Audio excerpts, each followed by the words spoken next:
for me to think that I would be controlling super genius AI that is vastly smarter than me. I think Hello, boys and girls, ladies and gentlemen. This is another discussion about the economists. Remember, yesterday we were having an interview where Elon Musk was being interviewed by a certain a podcaster. It was about AI, artificial intelligence, and Elon Musk outlined several core predictions, warnings, and strategic views regarding artificial intelligence. Remember, artificial intelligence is widely used in the world, and it's just a marvelous certain kind of technology whereby it's being used across the globe, across the world. So there are timelines for super intelligence exceeding human intelligence. Remember, Elon Musk was saying that this AI, artificial intelligence, is going to supersede the thinking of the humans, and it is going to surpass any single human within 1 to 2 years and exceed the total sum of all human intelligence within the next 5 years. So this simply means that it is going to take so many white-collar jobs. Remember, a long time ago, people were talking about white-collar jobs, and this AI is going to take that work of laborers in the white-collar jobs. the sum of human intelligence in around 5 years. In 5 years? Roughly 5 years is my guess. There really won't be anything that AI can't do better than humans, apart from being human, perhaps. At a more prosaic level, what will life be like? The most likely outcome is an age of amazing abundance, where anyone can have anything they can think of. This may sound preposterous, but, well, here we are in 2026. Let's see where we stand in 2036. Now, of course, there are things that could derail this, like a massive global thermonuclear war or something like that.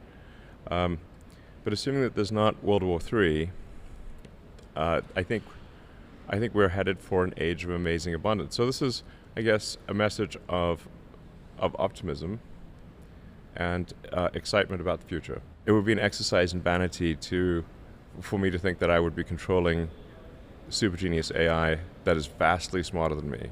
I think what we can and should try to do is to make sure that the AI has good values, that it cares about humanity, and that it wants us to be happy and prosper. I think it probably will be. What my biological neural net tells me is that the most important thing for AI safety is to be maximally truth-seeking and curious. If that's the case, I think it will foster humanity. So let's unpack that. You're sure that humans will no longer be in control in 10 years' time? I think it is unlikely, in the same way that if the difference in intelligence between AI and humans is vastly greater than the difference in intelligence between AI and chimpanzees, it's hard to imagine that the chimpanzees would be in charge.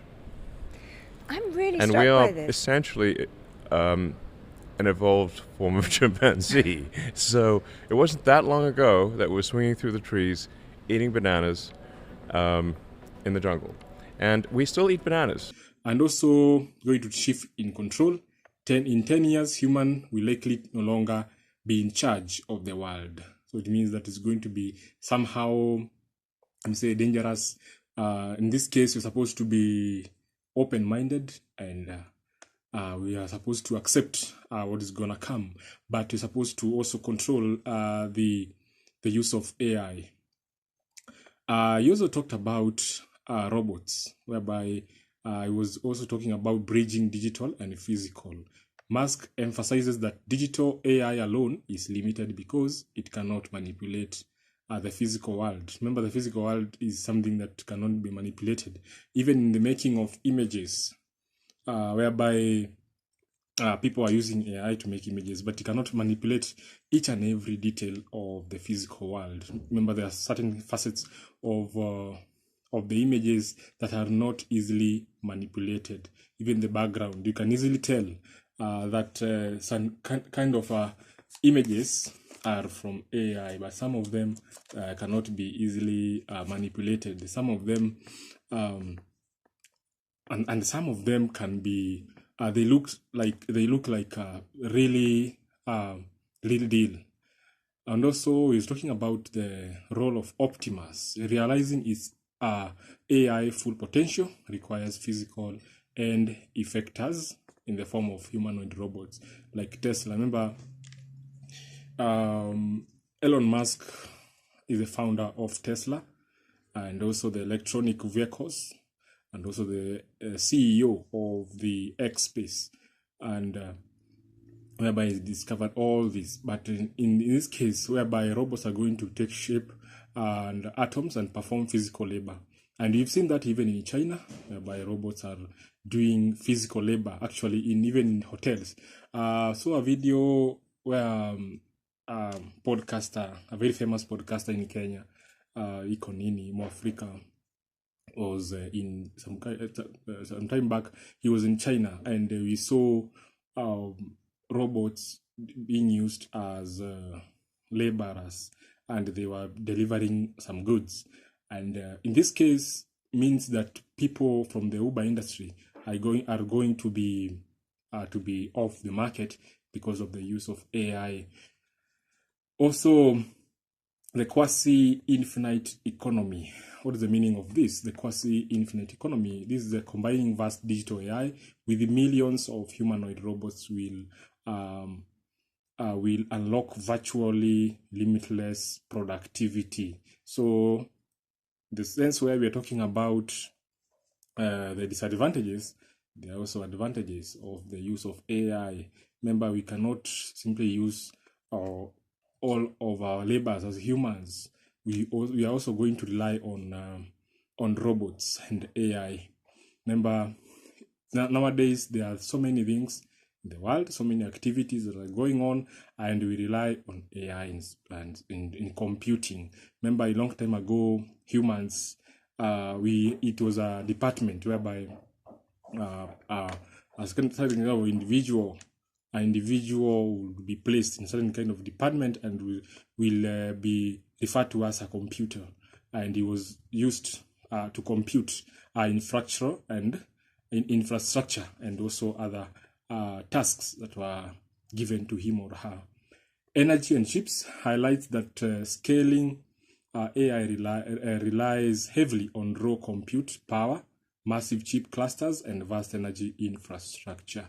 We've seen that even in Sweden, whereby they have unveiled and rolled out the use of chips, and this simply means that the chips are going to be easing. It's going to be used to ease in the work, especially in bank system, withdrawals, and also in purchase of goods and services.